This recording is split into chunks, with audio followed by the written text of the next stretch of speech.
इस दुनियाए फ़ानी में भी ऐसी चीज़ें मौजूद हैं जिनका असल ताल्लुक जन्नत से है। इनमें सबसे पहले हजर अस्वद आता है और बताया गया है कि हिजर अस्वद का ताल्लुक जन्नत से है और ये जन्नत से नाजिल हुआ है। दूसरे नंबर पर आता है मकाम इब्राहिम। ये वो पत्थर है जिसके ऊपर खड़े होकर हजरत इब्राहिम अलैहिस्सलाम ने खाना काबा की तामीर की थी। इस पत्थर पर हजरत इब्राहिम के कदमों के निशानात आज भी देखे जा सकते हैं।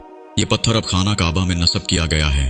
हदीस में मुकाम इब्राहिम और हिजर अस्वद दोनों के बारे में ये जिक्र आया है कि ये दोनों जन्नत से नाजिल हुए हैं, जन्नत के याकूत हैं। अगर अल्लाह इनके नूर को न बुझाता तो मशरिक और मगरिब इनसे रोशन हो जाते। तीसरे नंबर पर ताबूत सकीना आता है।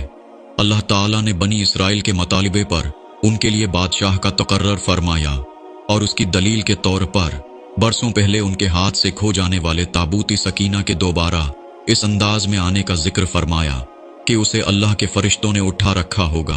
इस ताबूत में हजरत मूसा और हजरत हारून के ज़ेरे इस्तेमाल अशिया के अलावा नुस्खा तौरात और वो तख्तियां भी मौजूद हैं जो हजरत मूसा को कोह तूर पर अल्लाह की तरफ से दी गई थीं। इसके अलावा संदूक में हजरत मूसा का वो करिश्माती असा भी था जिसका बनी इसराइल की जिंदगी पर गहरा असर था। इस संदूक के शाह व खास का ताल्लुक समावी और मलकूती जन्नतों से है। चौथे नंबर पर दरियाए नील, फुरात, सहून और जेहून आते हैं।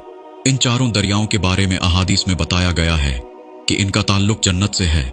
नबी करीम सल्लल्लाहु अलैहि वसल्लम ने शब मिराज के मौका पर जन्नत में दरियाए नील और दरियाए फुरात को देखा था। इन चारों दरियाओं का जन्नत से ताल्लुक कुछ अचंभे की बात नहीं। इसका मफहूम ये हो सकता है कि ये दरिया हकीकत में तो जन्नत के हैं मगर कुदरती इलाही से इस वक्त ये जमीन पर बह रहे हैं, मगर कयामत बर्पा होने के बाद जन्नत में रवां दवां रहेंगे। पांचवें नंबर पर अजवा खजूर आती है। ये खजूर की एक खास किस्म है जो मदीना में पाई जाती है। इसके मुतल्लिक नबी करीम सल्लल्लाहु अलैहि वसल्लम ने इरशाद फरमाया कि अजवा जन्नत से आई है और ये ज़हर का इलाज है। इस हदीस में इस खजूर को ज़हर के साथ जादू की मुदाफ़ियत के लिए भी मुफीद बताया गया है। छठे नंबर पर रियाजुल जन्ना आती है। ये मुबारक जगह मस्जिद नबवी में मिंबर रसूल के बाएं जानिब और आपके घर के दाएं जानिब वाक़या है। हदीस में इस टुकड़े के मुतालिक आपने फरमाया कि मेरे घर और मिंबर के दरमियान जन्नत के बागीचों में से एक बागीचा है, यहाँ तक कि मिंबर रसूल भी जन्नती चीज़ है।